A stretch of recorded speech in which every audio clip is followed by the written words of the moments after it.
Hello, everyone. Welcome to the Iconic Dollcast. My name is Sage, your host, and welcome to a special spooky edition of the podcast. Today, I have my friend Dan on the show, and Dan is going to kind of run the show today. He is going to tell us a little bit about Halloween-themed dolls. He's going to tell some stories, some tales. It is really spooky, really fun. I'm so glad to be back from my break. Thank you guys for tuning in. I had a great time not working on the podcast, but now I'm excited to be back, and I am already thinking about what I want to do for next year. So very, very excited. We are going to jump right into it. So please, as always, follow me on Instagram at iconicdollcast or Britney Spears Custom Dolls. Follow me on TikTok at Britney Spears Dolls. Please go subscribe to my YouTube channel at Iconic Dollcast. I'm going to be doing a lot more video stuff for you guys. And let's get into the episode. Here is my Halloween special with Dan. All right, everybody. This week I have Dan back on the show. We previously talked about mermaid dolls, which was very fun. This week, he's going to guide us through a little Halloween spooky theme involving dolls and stories, and I'm very excited about this. And he's kind of going to run the show this time, which I actually love doing. So this is so great. Dan, how are you? I'm doing great, and how spooky I'm taking over. Oh my God, I love it. I've done this once before and I had a great time. Like, not about Halloween, but it was awesome. So before we get into it, tell everybody that maybe didn't listen to the mermaid episode a little bit about yourself and what you do. So I'm Dan. I guess online I'm known as Enchanted Dan. And I guess my claim to fame is I started out like doing a little Etsy pin shop. From there, I started making a TikTok where I was restoring some dolls. That got really popular, and I kind of blew up a little bit. And I've since kind of stepped away from it, but still have had that passion for dolls, and that's why I'm here. Love it. So, Dan, what are we doing? Let's get into it. Yeah, with fall right here, let's start getting into spooky season. Yes. So I thought that we would kind of talk about haunted dolls and everything kind of spooky. I have a couple of ghost campfire stories for you. Ooh. I have a couple of real life ghost stories about dolls that I want to get your take on. Okay. So I thought that's kind of how we'll roll for this very spooky episode. I'm down for it. Let's do it. So really quick, I feel like you always have to ask this kind of question. Are you a Halloween girly or a Christmas girly? I would say I'm actually more of a Christmas girly. I am kind of scared of Halloween, and and like it's not like it's just never been my favorite. Like I'll get down and watch like a scary movie, that's fine, but the whole Halloween thing has never been like my favorite. But I do enjoy like a spooky story. But I've always loved Christmas. I don't know. Christmas is like pretty cool. Holidays in general. I'm like freaking Scrooge. Like, I don't really care for holidays, but like if I had daggers to my heart. I'm so sorry. Every day is a holiday. We're always celebrating here. I know people love Halloween, and especially in gay culture. So I'm definitely a Halloween girly, if you couldn't tell by the episode. Mm-hmm. But honestly, ever since I grew up, Halloween was always my favorite holiday. I don't think there's ever been a Halloween that I have not dressed up, and I'm 35. Love that. And the past few years I've had a house. I started a little tradition of doing actually a little haunted house. So it's me, my husband, a few of our friends, my cousin. We all get together. I literally costume up everyone, and we have a theme. So we've done like the haunted mansion where, guests will come through and I'm the ghost host leading them through, and all my friends kind of do little scenes and stuff like that. We've done Disney villains. We've done a night that we just did traditional Halloween monsters. This year we're doing Witch's House, so I'm going to be Merlin. So yeah, that's so Halloween's cool. Really, really close to my heart. Love it. So diving a little bit deeper in, what do you think about like Halloween kind of doll movies? So, sure. Dolls kind of get the bad rap a little bit for being spooky, whether it's the porcelain glass eyes that kind of creep people out. But we have Chucky, we have Annabelle, we have M3GAN, Slappy from Goosebumps. Everyone always talks about like the spooky Twilight episode, or not Twilight, Twilight Zone.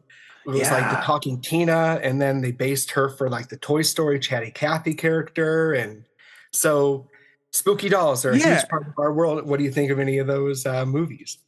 Okay. Speaking, I don't think you mentioned this one. If you did, I apologize. But do you remember that episode? Do you remember what is it called? Do you remember Are You Afraid of the Dark? I literally rewatched the whole series last year. Okay, you remember the one where the girl like turns into the porcelain doll? With the spooky hands, she says these like Yeah. creepy Her doll hand just hands, and like, yeah. yeah, and the heavy blush. Yes, that's like a moment from my childhood that I'll never forget. Fortunately, it didn't really like I've never been scared of dolls. I definitely think like a lot of these movies or these iconic figures like Chucky specifically have really added to that. I'm not even going to call it a fear. I think people are just like I think people think it's weird sometimes, so they just use like, oh, I'm scared of dolls as an excuse. But I think those iconic figures have really influenced that look on people like that collect dolls. Especially, I think the bigger the doll is, the more creepy people think it is. Like, I don't think necessarily people are freaked out by Barbie. Like, that's not something you like really hear. It's not like people are like, oh my God, I'm scared of her. But I do feel like when people, and I say this all the time, like the American Girl doll size dolls, they're a lot Mm. bigger. I I don't always, but like anytime someone has something to like add to a conversation when we're talking about the doll collecting and I show them my doll room or whatever, the American girls are always the one that get some kind of a comment like, "Oh, those ones are a little too much for me." And I think it's because of these movies, because they do look like they could come alive and croak you. So I've seen Chucky's, I've seen all the Chucky's. And again, like for me though, I'm like, this is just campy. Like I don't believe that my doll is gonna come, knock on wood. I don't believe that my doll is gonna come alive right now. Everyone, there is a Samantha doll sitting right in front of me, and I'm a little scared, but I can't stop looking at her. So maybe She's she needs watching to you. move. um, but I've seen M3GAN. I haven't seen the new one. I heard it sucked though, but I loved the campaigns for it. I saw the sequel for Megan. I really really loved it. I thought it was so clever and campy. Now it's not a horror movie, so this might actually be right up your alley because it's Right. not spooky gory. They kind of turn her into Superman girl boss and make her an icon even more so. So I think you would really really like it. You should definitely check it out. Yeah, I plan to. It's on my list. It is on my list. But I've never seen Annabelle. I think there's a lot I could see involving dolls. I just think I haven't gotten around to it, or it just hasn't been on my radar. Sure. Well, speaking of Annabelle and Oh everything, yes. I actually pulled up I did my research. I pulled up a little bit of information about supposedly real life haunted dolls. So Okay. I'm going to kind of read you these little blurbs. I want to hear your take on them. Sure.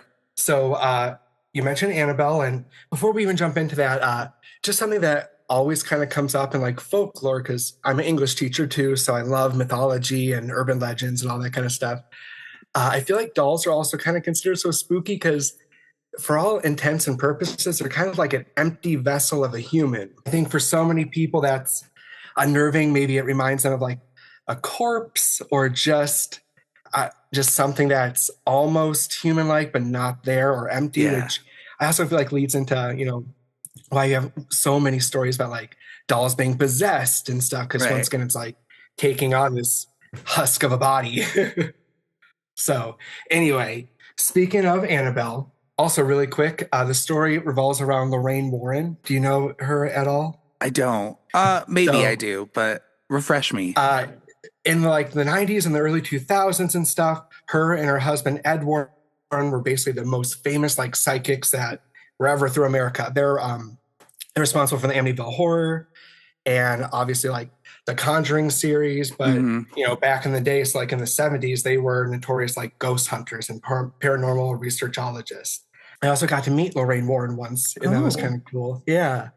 I went to Ohio University, and during Halloween, she came down and gave like a big speech for everyone. That was one of the scariest nights of my life. She really? Oh, she told us all these like crazy ghost stories that she had experienced, and then she had a video. And remember, this is like 2010. Like that was multimedia we're getting here. So she showed this video, and it was a farmer who was supposedly possessed. And I don't know how you feel about any of this or believe in ghosts, but He was supposedly possessed and everything, and he lived on this farm. And they were going to do an exorcism on him. And as they're doing this exorcism, he starts like speaking in tongues, and he goes like catatonic and just like stares for like 20 minutes straight. And then Oh they have my a priest there God. blessing him. The dude started speaking Latin. And of course, this is all like really grainy footage projected, in a Right. big college ballroom. It was the scariest shit I'd ever seen. I did not sleep at all that night. Oh I my was like, God. I feel like am I I'm going to not get going to sleep possessed from tonight. watching this? This was horrifying. Okay. But That, anyway, yeah. so Lorraine and Ed Warren, very, very famous. So let's jump into the tale of Annabelle. Yes. So our story begins in 1970. A nursing student named Donna, along with her roommate Angie, brought home a seemingly innocent Raggedy Ann doll. But it wasn't long before the strange phenomenon began. The doll began reappearing in rooms that the women had not placed her in, and next to her were found some cryptic notes reading, "Help us" and "Help Lou." So once Who's again, Raggedy Lou? Ann's. we'll get there. Oh God. Then came something truly unnerving. A friend of Donna's, named Lou, woke up to find the doll atop of his chest as though it was trying to strangle him. He also reported a deep claw-like scratches on his torso that seemed to appear with frightening speed. So, of course, they were at their wits' end. The roommates turned to Ed and Lorraine Warren, who I just talked about, America's most notorious ghost hunters. And a psychic had claimed that Annabelle was the spirit of a little girl, but the Warrens saw through it. They believed that no child spirit had ever possessed the doll. Rather, a demonic entity was manipulating the toy as a conduit for despair, or even worse. I know, really Okay. spooky for a Raggedy Ann doll. It is. I hate to say, whenever I see them in like thrift stores, I always want to buy one because I really like Raggedy Ann, but I'm like, I don't know, I I don't want. I have one and I'm sticking with one because I'm definitely gonna be freaked out by this. I don't know. But I didn't get the really old. Okay, so maybe I am a little creeped out by some dolls because those really old nothing against Raggedy Ann, an icon, a legend. Sure. But those really old ones like really freak me out. So the one I have is smaller. I don't know where she's at, which is like kind of She's watching though. I scary. Oh, guarantee she's watching. she's that way. She has a softer, more sweet face. Okay. Also, you asked me earlier if I believe in ghosts. Yeah. And so here's the thing. I don't not believe in ghosts. I've never had like a ghost experience as one would say. Like I haven't. I'm just being real. And I'm like I'm open to it. But Sure. like not at my house, so please no.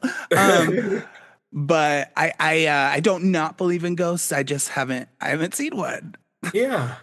So I'm kind of along the same line where I feel like I believe in them, but then, logical side of my brain's like, no, like, it's not really possible. But then when I get spooked out, I'm like, oh my God, it's for sure a ghost. Like whenever I'm watching a scary movie and you hear like something go off in your house, I'm like, oh, that's it. Demon's going to get me. that's it for me. Yeah. But anyway, let's jump back onto the story really quick. Sure. So, to protect everyone, the Warrens performed a blessing and took the Annabelle to their occult museum in Monroe, which still exists. We'll get to that in a second, in Connecticut, locking her away in a specifically designed display case. Visitors were warned with a sign that says, "Positively do not open." The doll's lore spread and claimed to have caused psychic wounds, accidents, and terrifying poltergeist activity. Yet skeptics suspect much of Annabelle's story is fueled by the Warrens themselves, pointing out that her display looked like a off-the-shelf Halloween junk, more than evidence from paranormal prowess. Still, the doll became the muse behind The Conjuring and the Annabelle film franchises. However, fast forward to 2025, Annabelle's real life takes another turn. So if you don't know, we've lost the Warrens. They're not around anymore, but they still have their Museum of the Occult that has, I think it's over like 750 supposedly haunted and cursed items. And you could go and visit it for like $25. But it says here that comedian Matt Rife and YouTuber Elton Castee have purchased the Warren home and museum, and they're stepping in now as the legal guardians for over all the haunted artifacts, including the original Annabelle doll, for at least the next 5 years. And here's the kicker. Rife and Castee own the property, but not the paranormal collection itself, because they're planning on letting out some of these items for loan. What? Like traveling dolls? Mm-hmm. Like Traveling traveling haunted haunted, artifacts? yeah. Oh God, And the they're also world's gonna thinking, end. and they're also thinking about having it kind of, I don't know if the words B&B would apply, but you could stay overnight in this, occult haunted museum. Would you do that? Absolutely not. Okay. I mean, e- even if I don't 100% believe in God, I don't want to risk it. Right. Not Like, but worth what it. if? The juice isn't worth the squeeze on that one. Exactly. Okay. So our next haunted Oh doll. wait. Oh, Okay, okay. we gotta keep Oh, we talking got to about unpack. I'm Annabelle. sorry. Wait, yeah, Jumping the gun. wait a minute. Didn't some guy just die because what? Do you know about this? Can you tell me about Yes. this? When I was doing my research and type in Annabelle, that's the first thing that pops up. Some dude who I think was in possession of it died. People are saying, it's the curse, and then they lost her for a few days. Where'd she go? I don't know if it was like an Oh no. inventory error or she took a little joyride somewhere, but yeah, supposedly they lost her. Okay. And again, like, do I believe that this doll killed this man? I don't know. But that is such an awful coincidence, right? Like oh God, like, It's oh like the Hope shit. Diamond. Yeah. When it happens so many times, maybe there's something to it. I will say though, I do move dolls around in my house quite a bit and like forget that I put one somewhere, and I do sometimes. It doesn't happen very often, but sometimes I'll be like, where the fuck is this doll? And then she'll like pop out of nowhere a couple days later, and I'm like, when did I put She that pulls this there? Toy Story on you. She does, and it's just because I get so stoned when I'm doing shit. So it's like I forget, and then. So I mean, I don't know. I don't know. I'm just saying if Annabelle was moving around, maybe she just had like an obsessive compulsive owner for a little bit. But hey, I don't know. We're not judging her. Like, we're not I think placing it's so any blame on her. I think it's so interesting. Like I haven't seen that movie, but like they don't really like Annabelle is like unless you're told about that she's Raggedy Ann, like you don't know that. And like the whole Mhm. Raggedy Ann story is like so wild too, how that was all conceived. And like I understand why people think this is scary because it does have quite a and if you haven't yet listened to my Raggedy Ann episode, I think we covered that whole Mhm. situation. But I'm interested in seeing this movie, but I'm also scared because shit does happen with that doll. So I don't know. And it could all be like it could be stuff that the owners were kind of adding to let's freak Adding a people little out. And like, embellishment. why wouldn't you? Why wouldn't you? But it's Right. also like, but then this guy, it's like someone died. So it's not so great. Anyway.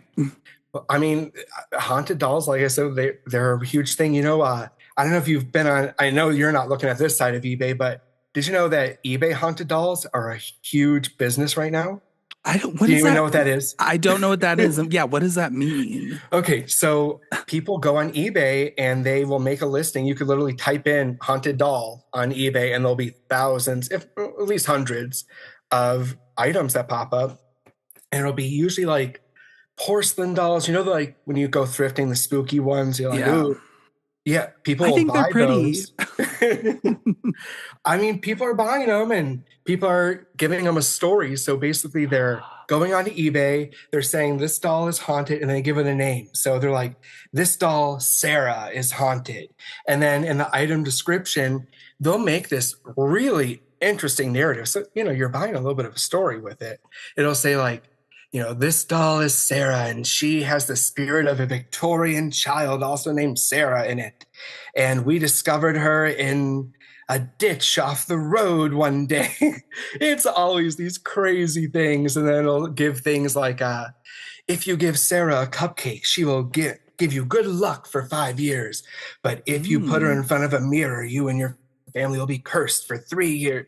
Just like, do you remember those chain letters like back in the 90s and Yeah. 2000s? I mean, Yeah. very much reading like that. But all the eBay girlies are feeling their poetic moments writing these little stories. That's so interesting because no, I did not know about this. And I say it's interesting because I do go thrifting quite a bit. And obviously, a lot of the times I am looking for American Girl dolls. And the deal is with that is like generally at these thrift stores that I go to, like the toys are all in one section of the store, and that's where all of the toy stuff goes. But the porcelain dolls, like these old Victorian vintage porcelain dolls that we're talking about, they're always in a separate section of the store, and it's more Like with by the like Christmas stuff, right? sort of, or like it's like the glassware and like all that. It's real, I guess, because they're porcelain. I don't know, and they don't want kids throwing them around because that's what happened. Okay, I just put that together in my head, We but solved the mystery, Scooby it's Doo. always like really far away. But I always check because sometimes these employees put like American Girl dolls in there because they don't Yeah, they know. don't know.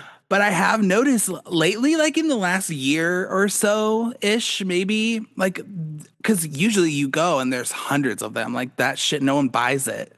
Like it's all these porcelain dolls just like stacked on top of each other at every single store. But I have noticed lately when I'm looking, like there's been a significantly less amount. And I didn't know if that was just because they were like, these aren't doing anything for us, but maybe it's just people buying up dolls to, to say And they're giving them a haunted. I second mean, get life. your coin, like whatever. I don't. Let me just put this Samantha doll on eBay tomorrow and say she's haunted. Yeah, just give her a really great backstory about how, I'll she's a ask Chat tragic Victorian. GPT. Or honestly, she's an American Girl. Her backstory is probably already tragic. Just use it, Definitely, juice it up a definitely. Tell me the real story about Samantha. bit. Okay, what's next? Okay, so the next one, I don't have anyone prepared for this one, but have you heard of Robert the Doll? No. Okay, so this is really spooky. Like, if you have a computer, you can even Google him. But he's also a rag doll, like Oh, Raggedy Ann, but he's more lifelike. He kind of has this like burlap looking flesh I'm and these looking him two up. like beads for eyes, and he's in a little sailor suit. Yes, And I I guess he's know who supposed to be this like, is. I think he's about like 16 inches tall or something like that. So, Robert the Doll's story is, I guess he was given to a little boy named Robert, and he loved this doll so much that he also named the doll Robert. And of course, children are imaginative and they have imaginary friends, but Robert didn't need one because he had Robert the doll, and the doll went with him everywhere. And Robert was a little mischievous. He'd be pulling pranks on people, taking laundry off the lines and hiding in places, or turning on the stove and burning just little mischievous, like little shitty things. And of course, Robert would get scolded for it, and he would always blame it on Robert the doll. So even as he got older and into his like 20s and 30s, even when he got married, the doll always stayed with him. And this is real. Like, you could visit Robert the doll, like, as I you see just looked that. up. So he even got married and had Robert the doll. And I guess he always spoke to this doll, even like into his elderly age. And he even had a room erected in his big coastal Florida house for just this doll to live in. Like, that's how much this doll was important to this guy. And supposedly, even after his death, they would hear talkings and murmurings in Robert the doll's room after Robert the human had died. So this is a big, beautiful coastal Florida house, and it's, what do they call them, a century house or something like that. So it's turned into like a museum and like a little cafe and stuff like that today. And they have a lot of the artifacts that were in this prestigious family's house on display. And among those artifacts is Robert the doll. But Robert the doll is very finicky, so he is very, I guess, prudish, where you have to ask, I guess, can I take your picture before you take a photo? And the rumor is, if you take a photo and you don't ask him, you're going to be like cursed for a long time. To this day, you could even Google it. This resort in Florida constantly receives letters from people who took pictures of Robert the doll, and they're begging for forgiveness. What? And apparently, I think there's a way you could reverse the curse. Like, you could go back and visit I'm Robert the so doll and sorry, ask Robert. I'm so and ask sorry. for permission, and then I guess you'll be okay. But there's literally been people who felt like they have been cursed, like they lost all their money, they were in tragic car accidents, they lost their partners because of this Floridian spooky sailor doll. Imagine having to buy another plane ticket to go apologize to Robert the doll. To Florida. I'd be so pissed. I'd be so mad. But I guess like, I would ask. That's crazy. And it's like this all, it's like, and how do you explain that, right? Like, are all these people just making this up or like, like, but I don't think it's just crazy. I don't think people generally make up if like they got in a bad It accident could or be something, devil's but advocate. It could be like that horror tourism where they're trying to get more people in to see this right, spooky doll. Because, there's a lot of beautiful coastal places in Florida. Like, why go to this one? right. But they have this spooky doll. But it could also be, there's a little something to it. Like it is a thing that people do send letters all the time, like begging for forgiveness from this doll. Oh So my very, very God. spooky. I've seen this before, but I don't think I've ever read context to it. I had no idea. Oh my God. Yeah, he's pretty spooky. Okay, the Gosh. next one is really, really short. But this one I had actually heard, it was in a podcast not too long ago. It was like a horror podcast I was listening to, and they did like a deep dive on this. Have you heard of the Joliet doll? No. Okay, if you want, you could Google Yeah, her. I'm going to. I'm Googling She's as you spooky go. as well. She looks like she has a porcelain face. Her eyes look jaundiced, like she has yellow eyes. Yes. Uh, and supposedly this doll has like a very, very bad curse against it. So once you pull her up, I will tell you her little blurb. She's this little. Okay, wait. Okay, I see her. If you She's got. maybe have to type in Joliet doll haunted. She's like almost bald. Is Yeah, this yeah, yeah. okay? Got She's got her. that alopecia. Yeah. Oh. Poor girl. Well, she's cursed, so Oh. maybe we don't feel bad for her. Let's hear. So, according to legend, this doll has been passed on from generation to generation to expecting mothers. Each mother was cursed by having two children, a boy and a girl, respectively. Now, the son isn't expected to live long. Each boy lives to be about 3 days old before succumbing to an unknown circumstance. It's said that the doll traps the souls of the boys within its body, wherein they are expected to remain until Judgment Day. Legend then has it that it began when a woman received the doll as a pregnancy gift from a friend. This friend and the woman had a very bitter relationship for some unknown reason, and it was believed that she placed a curse on the doll out of jealousy. 3 days after her son was born, he was stricken with a malady and died. Sometime after the death of her son, she heard crying that seemed to be emitting from the doll. Upon closer inspection, she concluded that her son's soul was imprisoned within that doll. And since then, those who have inherited the doll treat Joliet as if the doll was their own son, never attempting to dispose of it for fear that the doll claiming their own soul in retaliation. So this one has a thing for the boys. Supposedly, if this doll is in your family line and it's an artifact that gets passed down, if you're a lady, you'll have two kids all the time, but your first one will be a son. It will die, and then you'll have a girl that'll be healthy. Oh. My But goodness. yeah, very spooky. Where is she dark. now? Where is she now? I think she's in like Russia or in some Slavic country. Interesting. But when I was Googling like haunted dolls, like people were really into the Juliet story. Very interesting. Okay. And then my last real life doll, we're actually going to go to Japan for a little bit. So this story is the Okiku doll. And this one's not super duper spooky, but it does have a cool backstory. Okay, so it says here, the story of the so-called Okiku doll starts in 1918 when a 17-year-old boy by the name of Ikichi Suzuki purchases a doll for his 2-year-old sister, Okiku. He does this as a souvenir while visiting Sapporo on the Japanese island of Hokkaido as a marine exhibitionist.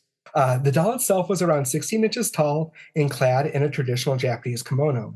Its eyes are black beads set within a lifelike porcelain white face, and the black hair is the traditional style cut at shoulder length.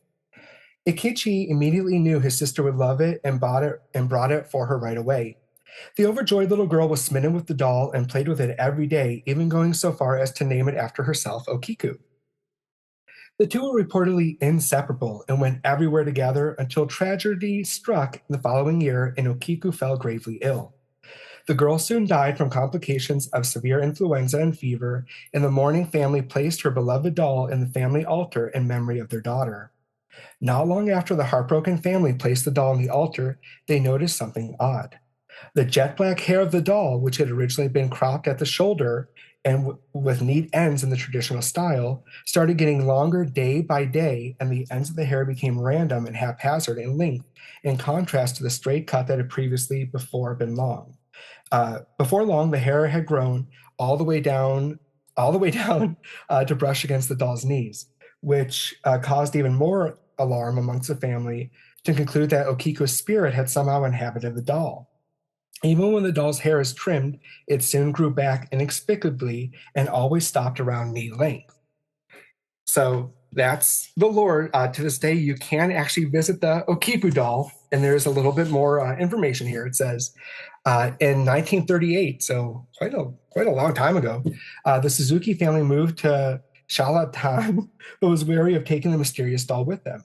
Since they believed that their daughter's spirit resided within the doll, they were unwilling to discard it, and so they instead brought it to the Maniji Temple in the town of Imazawa, Hokkaido, Japan. The family explained the doll's unusual qualities to the priest of the temple, yet he accepted it anyway and soon was able to see for himself that, and indeed, the doll's hair continued to grow. Trimming the hair became a regular chore. I can't talk or read. Chore at the temple, and soon pictures of the doll with the hair of various lengths were adorning the shrine where it was kept. To this day, the doll remains at the Maniji Temple, housed within a modest wooden box, and its hair purportedly continues to grow no matter how often it's trimmed. The haunted Okiku doll has become a rather famous throughout Japan, with the story being adapted into novels, films, and traditional kabuki plays, which have mostly expanded and dramatized the story to include ghostly, spooky elements, such as the doll giggling, sobbing, wailing, and walking about. Uh, Also notable, they did test the hair of the doll, and it is human hair. Now, that could just be, we have human hair wigs. That's not that special. Yeah, I want to know. Well, first of all, what a dream for your doll's hair to just keep growing back. But second of all, I want to know how this doll's hair is rooted. Is it glued? Is it rooted? I'm gonna look into this because, like, I could. Well, Let me debunk this one. I was going to say, so dolls and everything. Yeah. If you look at the doll, it's a porcelain doll. It's Okiku. It looks like it would be a wig because it's a porcelain doll. Yeah, I'm sure if it is a porcelain Look doll. at us, Ghostbusters. Okay, we're I see debunking her. all I this. see her. Eek. No, she's just getting a new wig. They're just rewigging her every couple weeks. It grew. They've got wigs in the back. But yeah, creepy. But no, I'm not. I don't know what this is the one that's gonna haunt me forever. I'm sure because I'm like, fake. Just kidding. I know. We're like, she's just wearing wigs. Yeah, Like, this fuck is a this wig. doll. Like, she She's ain't serving. shit. She's serving. Oh Totally. God. Iconic though. Okay, but something I've noticed about all these stories that you're telling me, they're all bigger scale dolls. See, Barbie is like not scary. I don't think Barbie's scary, but I mean, did you ever see the movie Small Soldiers? No. What? You got to No. watch it. Oh, it's like 90s gold. Basically, there's these two guys and they make action figures to put on like for a global market sale, and they put nuclear intelligence AI chips in them, so all the toys become sentient. And there's a scene where these GI Joes literally like break into this girl's room who's a Barbie doll collector, and they fuck up these dolls. They like turn them into like war soldiers. They like scoop out their boobs and put in like big crazy battery packs, and some of them are their heads are melted or they have like crazy buzz cuts, and they literally attack, like they Poor go crazy and Barbie. attack like the protagonists and stuff. Oh. Okay. No, I haven't seen this. What? Oh, you should watch it. It's definitely a good watch. I need to culture myself with this spooky stuff because I It's guess I not just scary. avoid it. It's just an unnerving scene. Right. Iconic. Okay. Well, what else? Okay. So to kind of top off our conversation with these dolls, we talked about, real life, quote unquote, haunted dolls. I have three little campfire doll stories for you that Oh as God. we go, I want to pause and, hear your thoughts, and we're going to read these together. It'll be just Okay. like at school again. Okay. I'm ready. Okay. So this one, I'm going to try. Do you want me to do them like least spooky to most spooky? Uh, I I have no preference. Okay, well, we'll just go that way. Okay. So this one is called the Arabella doll. Oh, okay. Okay, story goes. There was once a little girl named Penny Warren who had inherited a doll from her grandmother when she died. The doll's name was Arabella, and everyone in the family lovingly called it the Arabella doll. Everyone but Penny, that is. She had never liked that doll very much. It sat on the shelf in her grandmother's house surrounded by eerie black and white pictures, and it gave her the creeps the way the Arabella doll seemed to follow her every move with its dark eyes. Mm-hmm. It was spooky. Even worse, the doll always had a grin on its face, like it knew something or was waiting. When Penny inherited the doll, she wanted to open up the window and just throw the thing right out, but she knew that she couldn't. Her parents were still very sad about her grandmother's death, and they'd be upset if they asked about the doll and she couldn't produce it. So she had to keep the doll, for now. Her plan was to wait a month or two and then to get rid of it. In the meantime, she hid the doll in a dusty little crawl space that was under the stairs. And just for good measure, she piled some old boxes on top so that Noah would accidentally discover it. Okay, what are you thinking? Foreshadowing? I don't know. Okay. While closing the door tight, Penny breathed a sigh of relief and did her best to forget all about that creepy doll. In fact, it worked for quite a while.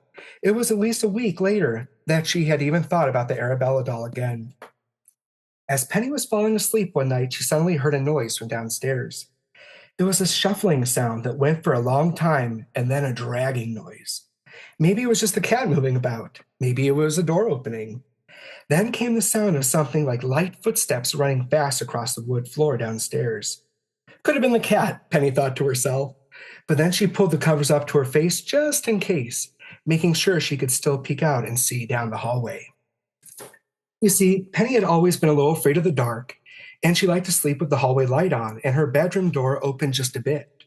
But now her eyes were glued to the spot where the top stair met the hallway. She didn't see anything, but instead heard a soft, whispering voice, like a child's voice singing an eerie song. And the voice said, "Penny, I'm on the first step, Penny." At this, Penny gasped, and there was a noise of little feet running across the wood floor. As you can imagine, Penny didn't sleep at all that night. She just laid frozen, watching the hallway. As soon as the sun started to rise, she ran to her parents' room and confessed everything: her longtime fear of the Arabella doll, the hiding of it under the stairs, and most of all, that she had heard that night. Her parents didn't believe that she had heard anything, though, and they were just angry that she would mistreat such a gift of her grandmother. But they saw that she was genuinely scared. "You can't just throw away your grandmother's doll," they said, "but you could keep the Arabella doll on the shelf downstairs for now. Maybe you just feel guilty about what you did, and that's why you had the nightmare about it." You know, parents in every like horror movie and every like spooky story, just fucking shitty, right? Horrible. The worst. It's their fault. Oh, yeah, always. Always their fault. But Penny tried to see things her way that their parents did, and they had almost convinced herself that it had all been a nightmare. Almost. She did not let herself go to sleep that night. She laid in bed with her eyes glued on the hallway again and listened. Soon enough, a voice could be heard. "Penny, I'm on the fifth step, Penny."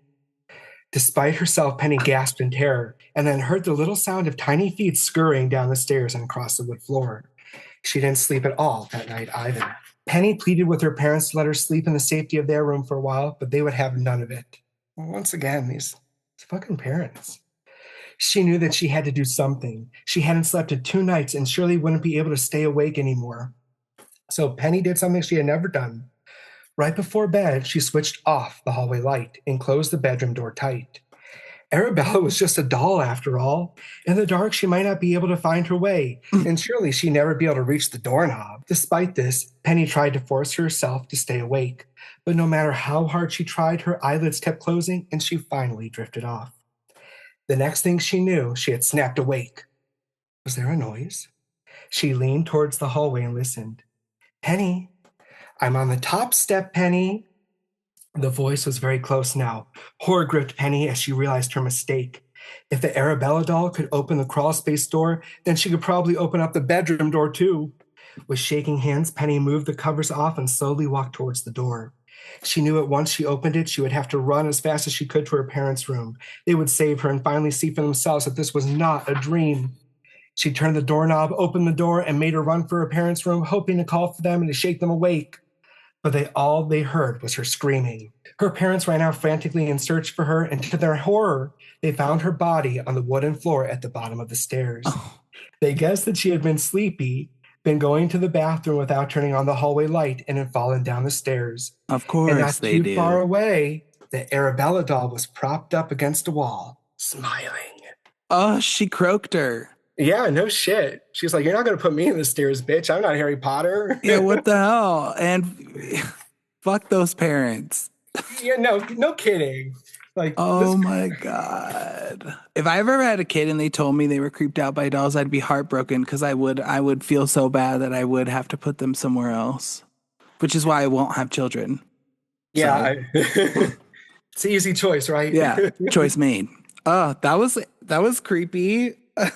Poor girl, poor Benny. Okay, our next one. This is another creepy pasta. So, like a modern urban legend or whatever. What is creepy pasta? Oh, so creepy pasta is the new word for like an urban legend. Why? So, Why is I have pasta no creepy? idea the I want lingo. pasta right now. It does sound delicious, but no, the etymology, I'm not quite sure how it came about, but literally, if you type in any sort of like fandom or just generic word in creepypasta, you'll find something like mermaid creepypasta, Super Mario creepypasta. Like you'll find stuff. Okay. All right. Good to know. Yeah, it's basically like spooky fan fictions, Okay. online. So this one's called The Doll in the Woods. Now, this one's kind of spooky for me because I used to always like not go camping because obviously, but going through like the woods and everything, I would always find like kids' toys and shit. Like, did you ever have that experience? I know you're in Colorado, all the camping and Oh, I was it not. always spooked me out because like, I it'd did be not. like, I was not a wilderness girl ever. That was not camping. gotcha. I I was was not in the honestly just woods there. either. Well, when I was in the woods, I would honestly always find toys and shit. And of course, they're in the woods, so they're muddy and like Right. paint's missing and chipped up. So this story was a little creepy to me because this Okay. definitely reminds me of like, my youth. So the doll in the woods. It was supposed to be just another summer camping trip. Kayla, Lucas, and Jordan had been coming to the Black Hollow Lake for years with their families, but now at 17, they were finally allowed to go off on their own for the night. Just one night deep in the woods with nothing but a tent, a fire, and the sounds of nature. Sounds perfect. As the fire crackled and their laughter faded into the night, Kayla shivered. "You know this place is haunted, right?" she said, pulling her blanket tighter around her. Jordan rolled his eyes. "Every campsite has a ghost story." "Well, this one's real," Kayla insisted. "My grandma told me when she was a kid, they found a girl's doll deep in these woods. A little porcelain thing dressed in old-fashioned clothes. They tried to leave it, but every morning it would show up right outside of their tent. No footprints, no sign of anyone putting it there, just waiting." Lucas smirked. "Creepy. So what happened?" Kayla hesitated. "Well, she never told me, just that the last time they saw it, the doll was missing an eye, like something had taken it." The fire crackled and the wind rustled in the trees. Jordan snorted. "Nice try, but that's not scaring," and a snap echoed through the woods. They all turned toward the darkness where the firelight had faded into shadow. "What was that?" Lucas whispered. They peered into the trees. Something white was barely visible in the underbrush. Kayla's heart pounded. Slowly, she stood and took a step forward. The firelight flickered over it. Small, porcelain, covered in dirt. It was a doll. Kayla stumbled back. "No way," she breathed. Jordan laughed nervously. "You probably planted that here to mess with us." "I didn't," Kayla snapped. "I swear." Lucas swallowed. "Maybe it was left behind by another camper?" A gust of wind sent a low howl through the trees, and the fire dimmed for just a moment. Kayla forced herself to take another step forward, reaching down to pick up the doll. Its delicate dress was tattered, its smooth porcelain face cracked in places, and its one eye missing. Jordan cursed. "Okay, seriously, put that back." But the doll was warm, too warm, like someone, something had been holding it just moments ago. Kayla's hand shook. "Let's just go back to the car," she whispered, And the others didn't argue. They grabbed their bags and doused the fire, their breath quick and shallow as they hurried through the woods. But as they walked, Kayla swore she could hear something behind them, a soft, low click clack, like tiny porcelain feet following in the dark. She's Dun, dun, alive. dun. I'm so scared something is gonna move behind me. And it's not like I'm not like the story isn't scaring me, but it's like making me think about it. So I'm like, oh my fucking God, if one of these bitches moves, that's it for me. That's it. Well, So if the Cali girls say you're manifesting it. I am. Oh no. That's pretty creepy, but I wasn't a wood person, and like I was raised knowing that you just don't go in the woods. Like you don't, we're not, it's not where we hang. There's a lot of, like I said, I grew up, going to the woods often and all that. And a lot of my friends are from like the Appalachia area. And there's so many like spooky legends about that. Like, you never, if you hear your name being called in the woods at night, you never answer it. Like you immediately leave. That's If not you me. hear, That's not me. if you hear whistling, you like leave immediately. But the number one rule is you never look up in the trees.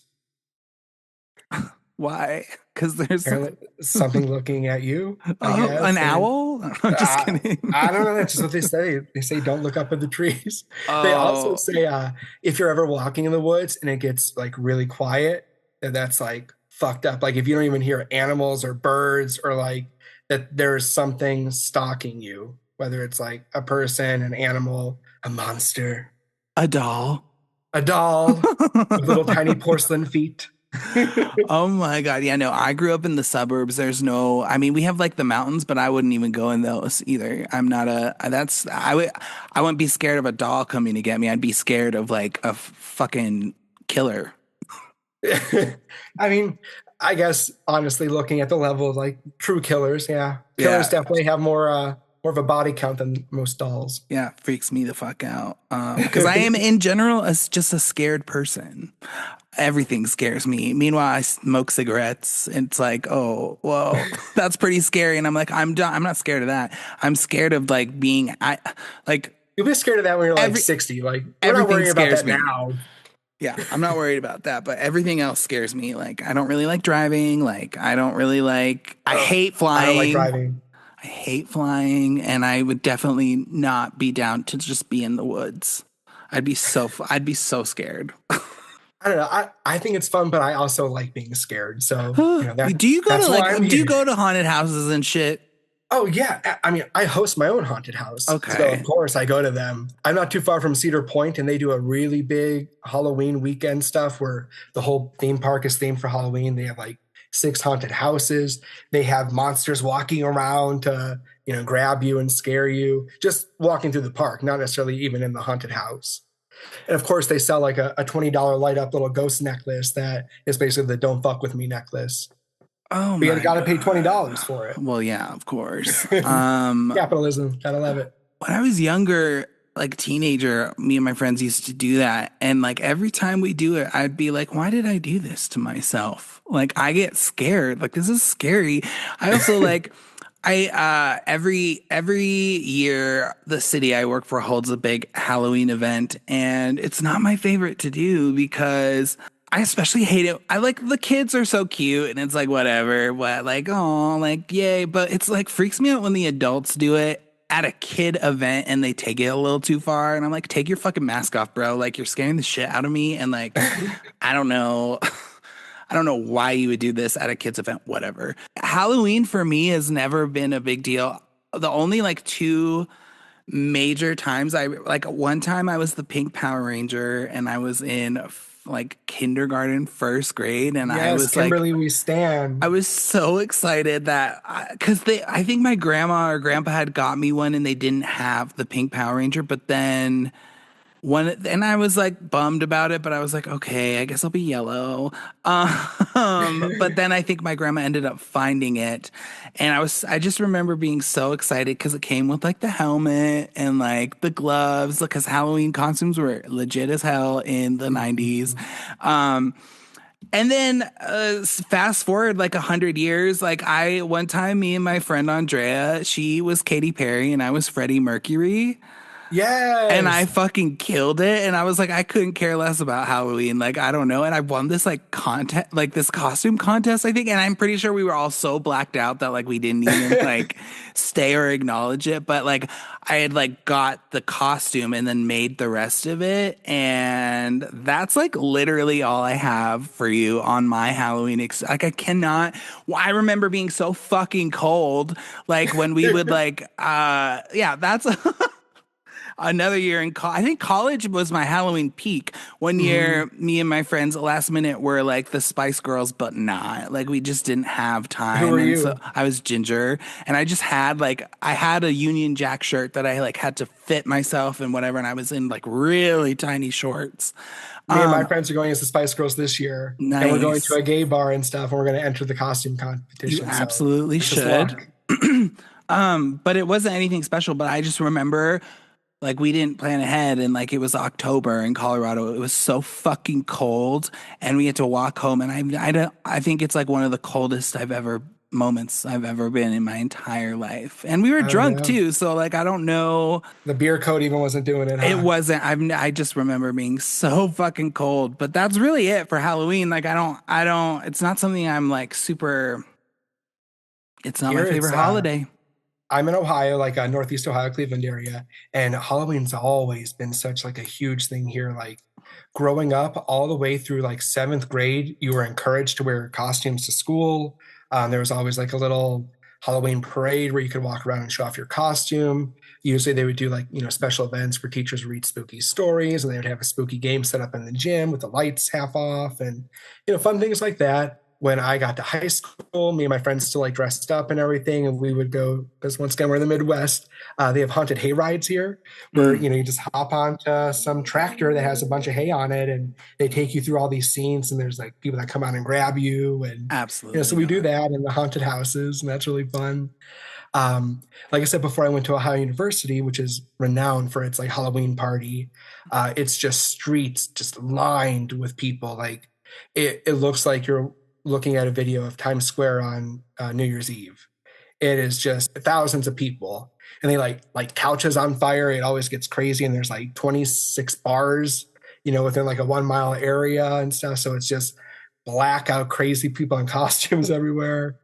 Um, so Yeah, I don't know. And like I love things like true crime and like I'm down to like be like I don't know. I just the whole dressing up thing is like where I'm like I maybe I'm just too fucking lazy to care. before we jump into the story, do you remember like in the 90s and stuff, if you ever had like a grandma, they had those kind of cloth dolls that would stand like in the corners of rooms. They would look like they were crying. Let me They look were it up, but really, really yes. popular. Like if your grandmother had like, a garden goose, like a front porch goose, you probably had one of these like crying kid dolls. My grandma is not that kind of grandma, but I know They also sold them at like every craft fair in the or like 90s the and ones stuff. that face the other way. Do you know those? Yeah. Okay. Where Yeah, they're, yeah, yeah. yeah. And they have usually like a nice outfit and everything, but if you flip them around, it's, usually just a blank face. Mm-hmm. Okay.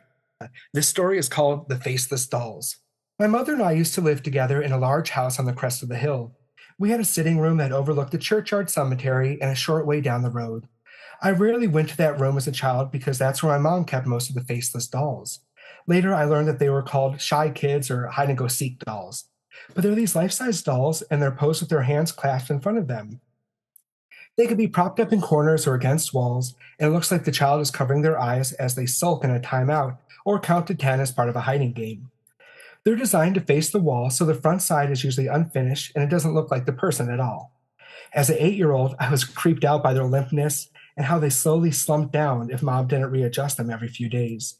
I didn't like how their poses always seemed to involve hiding or being upset to justify how they always stood with their backs turned to the room. And most of all, I remember how traumatizing it was when the first time that I inspected one of them to find nothing except a lumpy and threadbare bag of nylon where the child's face should be. Like a cotton like fiber fill that stuffed the doll to give the shape poked out through the nylon exterior in places. And my imagination took over. I saw that face was screaming in terror with a pair of two small eyes and a jagged, irregular mouth near the doll's chin. Mom kept about 12 of these dolls in the room overlooking the cemetery. She had maybe another dozen scattered about the house. There was at least one in every room, including my bedroom, and they all had names. There was Mary and a Constance and an Abigail, an Adam, a Jeremiah, and many others that I no longer remember. Mom called the one in my bedroom Peter and forbade me to move him. He's your brother, she would scold me with the real fury in her eyes. You both share this bedroom. The police came to arrest my mom one day. Just abrupt shift. And I went to live with my grandmother, who I called Nana. I didn't see mom after that, and Nana always refused to talk about her. We lived that way for about 5 years. And around the time I turned 13, she let it slip that mom was being let out soon. I managed to press my grandmother for the first few hints of what really happened. Your mother lost her mind when Peter died, she said hesitantly. Until then, I had no idea Peter was an actual person. She had you 2 years later, but losing her firstborn son in such a drowning like that? Nana lost her composure for a few seconds. She never recovered. That's why she collected the dolls, she said in astonishment. But why was she arrested, Nana? She shook her head and then took a deep breath. She started getting mixed up in about what was real and what was pretend. She did something bad, and she's been in a mental hospital for the past 5 years. But she'll be out soon, though.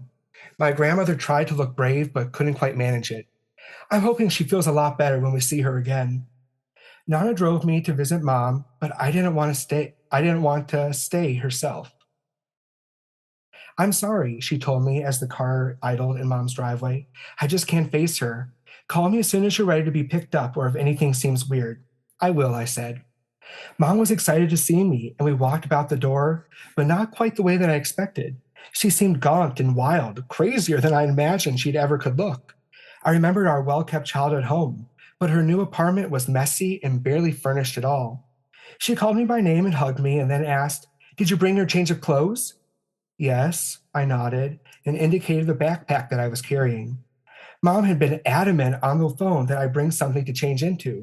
I thought she wouldn't want me wearing dirty clothes if I stayed over through tomorrow, but I was wrong. Good, she exclaimed. I've been waiting so long to show you this. She led me towards the back of the apartment until I saw something that made my heart skip. In the corner of the bedroom was an undressed, shy kid figure that was as tall as me. It stood with its forehead resting against the wall with both hands in its pockets. Did you make this? I asked hesitantly. Oh, I had to, she beamed. You've grown so much. I couldn't buy just this one big one. I even had to ask Nana for your height. It's me? It's you, she said, affirmed happily. Now change out of your clothes so we could dress you. And I realized abruptly that Mom was referring to both me and the doll as you. We were two iterations of the same person in her mind. I don't want to give the doll my clothes, Mom, I said. I could feel my voice shaking as her face changed from bright and excited to furious. Do you know how hard it was for me to keep Peter's old shirt and pants while I was in the hospital? I had to let them take everything else away. She marched suddenly out of the room, and I followed her timidly. As I turned the corner to find her, I saw that she was pulling a hunting rifle out of the closet. You're not supposed to have that, Mom, I whispered, and I suddenly felt very sure that I was going to die. She didn't answer because she was entirely fixated on loading the rifle. Her hands were trembling, and she fumbled while she did so. And then that's when I pushed past her and made for the door. How dare you, she shrieked, and I could hear her footfalls following me. I remembered my backpack full of my spare clothes, and I threw it down before running out of the apartment. Keep the clothes, I screamed, and then I slammed the door shut behind me. I kept running, but Mom never opened the door to pursue me. Maybe the backpack was all she really wanted. As I got home, I got home as quickly as I could, and I jogged and I slowed a bit to the walk when the stitch in my side became too painful. It took me over an hour to make it back to Nana's house without the car. We called the cops as soon as I told her what happened, and I hadn't heard from my mother since that night. Nana never talked about it, and I was honestly afraid to ask her. Okay, part 3, last little bit. Nana died when I was 17. And I got myself emancipated as an adult because no one was left in my life to take care of me. After my grandmother's funeral, I decided to find out what really happened once and for all. The criminal records told me everything I needed to know. The cops couldn't find Mom at first, and when I fled and hurried home after she brandished the rifle and demanded my clothes, Mom was alone for about an hour and a half before anyone came for her. In that time, she must have hastily constructed her own faceless doll. There are pictures of the apartment as it appeared when the police first arrived. The house was empty except for 3 faceless dolls seated at the kitchen table. Mom's doll was roughly humanoid with a stuffed pantyhose for skin and wearing Mom's best outfit. It was posed to be slumped over the kitchen table as though collapsed in a sobbing fit and burying its head in its hands. Also seated at the table were 2 smaller dolls, positioned similarly with their heads down.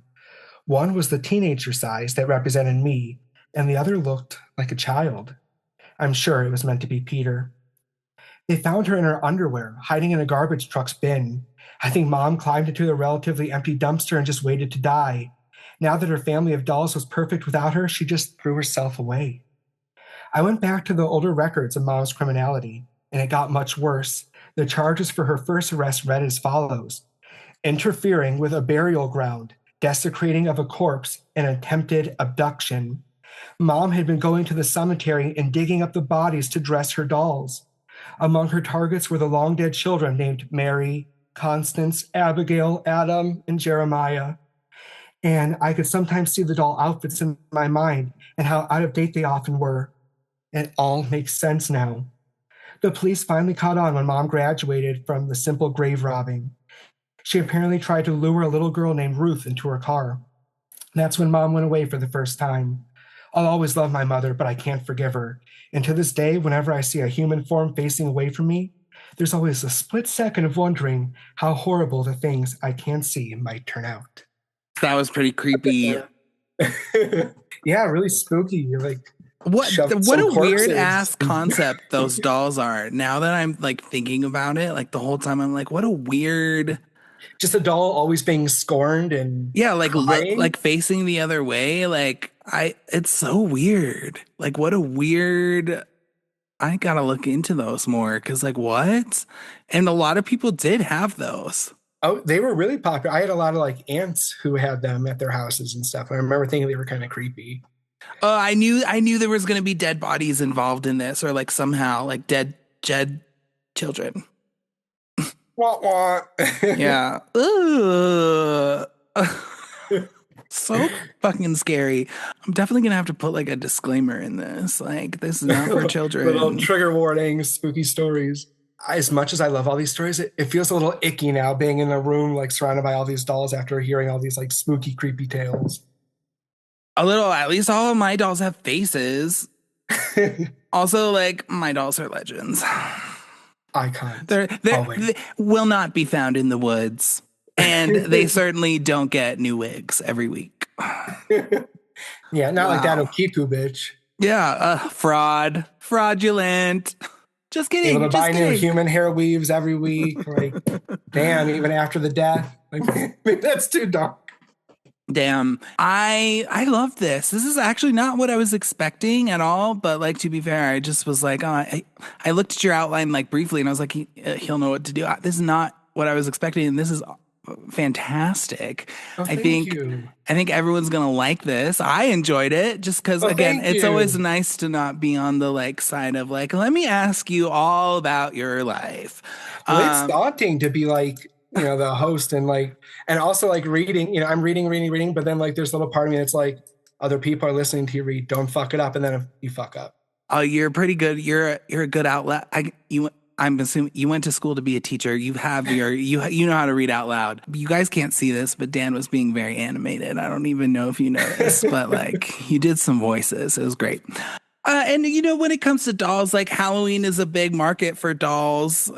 After all, this is the Iconic Dollcast, and I love how you had these stories. But when it comes to like merchandise and stuff, I mean, Halloween is a big time.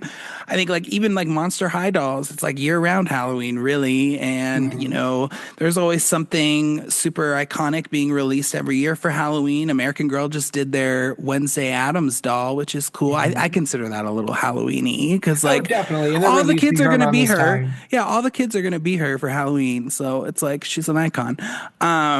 And, you know, Barbie's done tons of cute little, specifically remember having one Halloween doll. I could not find her for you today. I was older when I got it. I think I was in high school. It was like a random gift. It was a Barbie. They do a lot of that. I don't think so much anymore, but they did definitely. And yeah, this was really cool. Thank you. I really enjoyed myself. Thank you so much for having me. This was wonderful. Well, happy Halloween, everyone. And Dan, please let everyone know where they can find you on social media. Sure. I'm not super duper active, but occasionally I get on there. But I'm Enchanted Dan Pins on Instagram and just Enchanted Dan on TikTok. Love it. Well, Dan, thank you again for this spooky spectacular Halloween episode. Thank you for having me. It was excellent to be here. Woo! Thank you so much, Dan, for coming on the show. That was so fun and so spooky, you guys. I literally did get scared. I had a Samantha doll sitting in front of me, and I swear to God, she blinked at me. I don't know. Anyways, I hope you guys enjoyed that as much as I did. Happy Halloween, everyone. I will be back next week with a brand new episode, so definitely stay tuned for that. As always, follow me on all the things, especially YouTube. You guys, I'm trying to kick that off, so follow or subscribe over there at iconicdollcast, and I will talk with you guys next time.